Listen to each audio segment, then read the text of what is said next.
জাত এক, মাটিও এক, তবে এটা কি হলো? কোনো উত্তর আছে? কমেন্টে জানাবেন তো। নমস্কার বন্ধুরা, আবার একটি নতুন এপিসোডে আপনাকে স্বাগত জানাই। মাত্র দিন 15 ব্যস্ত ছিলাম। এই গাছ দুটিকে হয়তো খেয়াল করা হয়নি। কি দিলে গাছ বাড়ে, কি দিলে শিকড় বাড়ে, আর কি কারণে এই পিটুনিয়া গাছের রং ফেড হয়ে গেল? এই গাছটা রিকভার করেছে, বাট এটার কি হবে? শুরু করলাম রিসার্চ।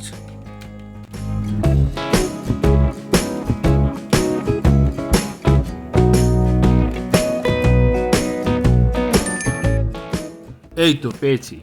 উচ্চতা 6 থেকে 10 ইঞ্চি, স্পেসিং 12 থেকে 16 ইঞ্চি। সূর্যের আলো খুব পছন্দ করে, জল একেবারে বেশি পছন্দ করেই না।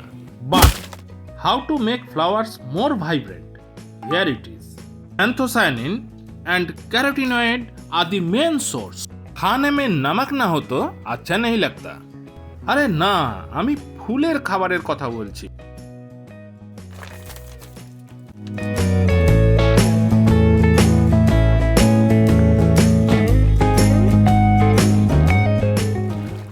Phosphorus that brings more birds,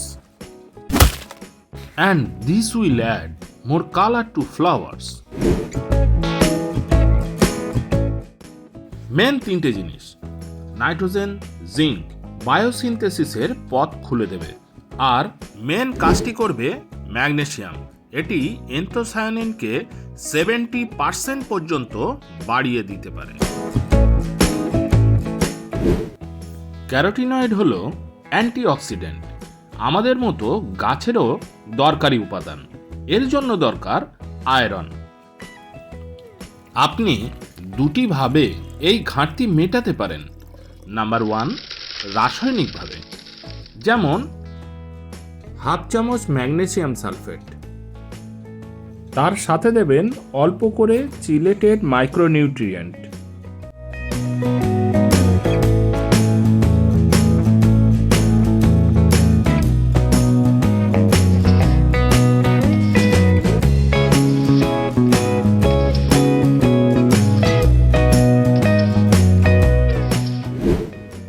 2, এটি কমপ্লিট অর্গানিক।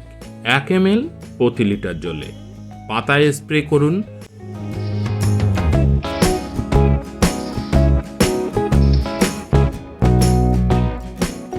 জৈব বা রাসায়নিক যে কোনো একটি খাবারই আপনি ব্যবহার করবেন।